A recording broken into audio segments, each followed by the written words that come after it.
hey, look at that. Coming up next is Media News number 184. It's going to be an almost all DC Comics media news, and in it we're going to talk about the Justice League movie. Oh, they're working on the script right now, even as we speak, and we've got some news on some of the source material they're going to use. Possibly, potentially. Also, we're going to talk about Green Arrow. There's a new addition to the cast on the Green Arrow family, otherwise known as Arrow.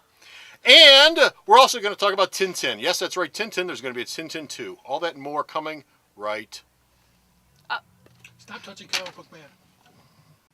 Here at Alternate Reality, all new comics are 15% off every day for everybody. That's right, all my new comics are always 15% off every day for everyone. All you got to do is stop in here and pick it up anytime during the 7 days that book is new. So be sure to stop off here at Alternate Reality and pick up this week's new comics for 15% off all the time, only at Alternate Reality. JR stumbles around the internet until he collects the news. We call it accidental information. This is all so you can gather around the coffee maker at work and sound interesting.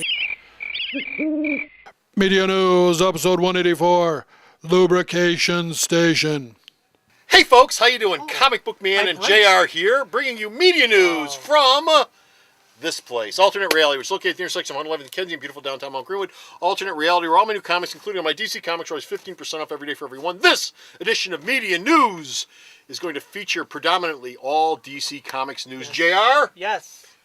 I hear... What do you hear? That the Justice League script is getting pounded together with a sledgehammer, even as we speak. Right now. Do you hear the sound of tapping typewriter? For release in 2093 or something. 2015. 2015. And they are drawing diverse elements from different Justice League stories into this. One of them includes... Justice League number... Yes, 183, 184, and 185. Dig through your collections right now. We'll wait. The original run.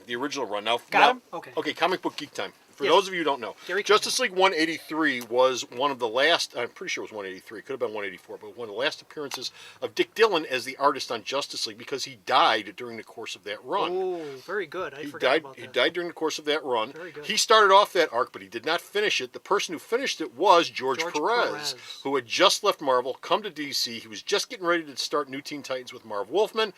He always wanted to do Justice League. He'd come off a hugely popular Avengers run, Avengers 191, I believe it was, through about 202, 203, original numbering.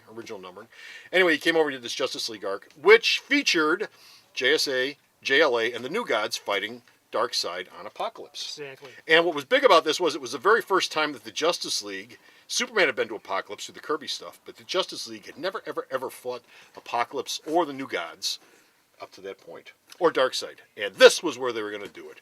And they dragged the JSA along too. And this was pre-crisis continuity. This bit of comic book trivia brought to you by Ben Gay. I know this stuff. Well, he does. That's why I'm Comic Book Man. Exactly. He knows it all. But this is supposedly the template we're getting for the Justice League movie. Now, all that he spoke of, the JSA, some of the New Gods pop up in this thing. Well, yeah, the New Gods are throughout it because it takes place on Apocalypse. The JSA and JLA have to go to Apocalypse. Forget that. They're not going to muddy up the waters with the Justice Society, with any New Gods. That's what makes me wonder why the hell they're going back to this, because this source material is really convoluted. It's the first time that this ever happened, but it's really convoluted. They want to have Darkseid. Well, yeah. And the story is basically when you whittle out the JSA and you whittle out the New Gods and all that multiple Earth stuff and everything, you have Apocalypse trying to destroy Earth so he can use the empty space for Apocalypse, so he can back it up into Earth space. Basically. He wants to parallel park where Earth was located. I need some curtains over here, and we'll do a little throw pillow thing. It just needs a little something.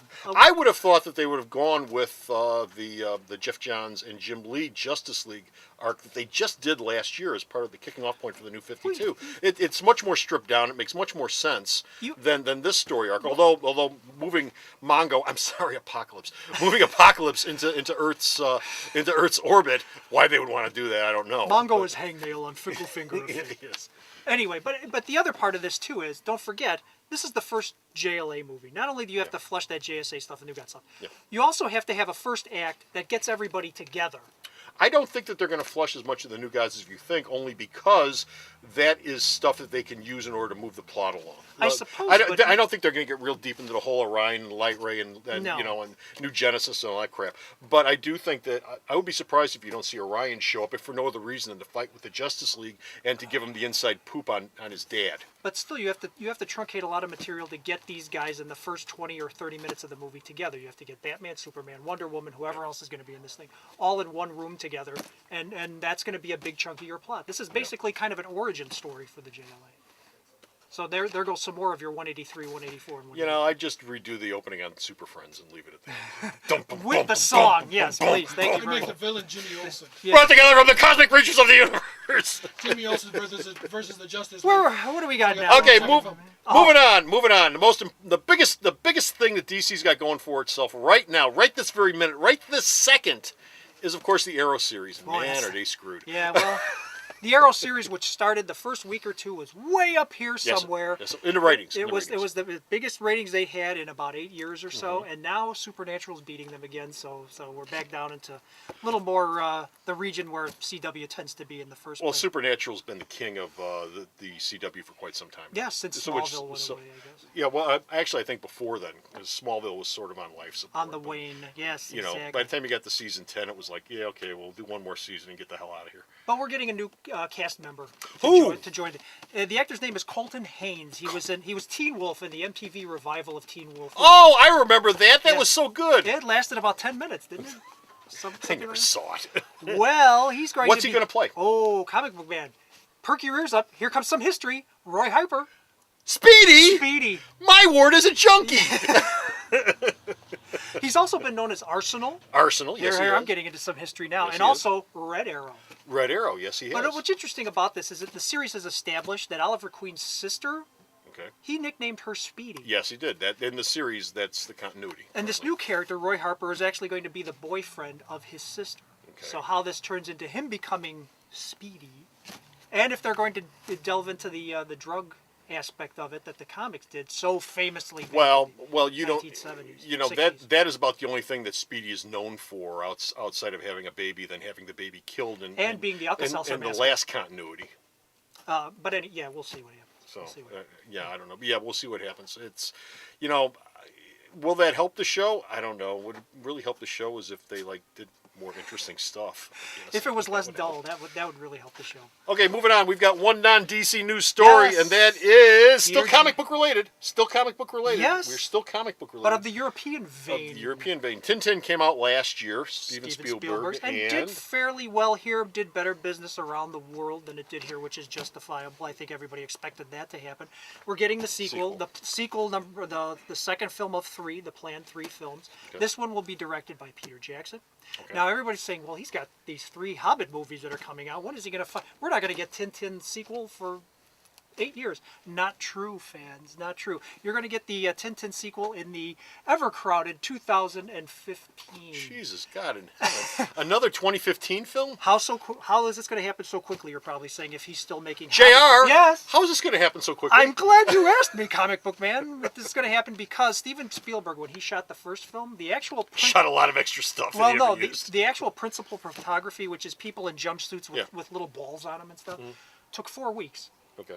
Post-production takes 2 years because of all the CGI. Okay. So the actual principle is only 4 weeks worth of time, which just so happens to be the amount of time Peter Jackson has. He has a window. He has a window of a month while filming 2 and 3 of The Hobbit. Okay. He's going to take that window, shoot the 4 weeks, go back to making The Hobbit while his minions do the post-production and give us Tintin in 2015. Was he afraid he wouldn't make the mortgage? He had to- Yeah, Peter Jackson needs the money. We're actually Yeah, taking sure. a collection after the show for Peter Jackson. Oh, poor baby. Yes. Should talk to Kevin Smith. Kevin Smith's going to be taking up a collection too soon. Kevin Smith would love to direct the Hobbit movie. No kidding. That's it. We're done. We're finished. We're out of here. We have got no more media news. But you go to the store's website. You can check out all the media news that Oh, Bo sends me look that I at post this. up, and all of this man's reviews. And where could the store's website possibly be? We have a special Who guest. would know? Who would Oh, know? he's loverly. www.marathonreality.com. Wrong. She doesn't Wrong. like to be touched, by the way. Don't you dare. So stop off at the store's website. Check out all of his reviews and all of Bo's news. Until next time, this is Comic Book Man, And that is Comic Book Man. and this is JR And this is JR. Oh, I got confused. saying Well, bye. The Video Outhouse is brought to you by some of the finest people willing to work for free. This is a list of some of them.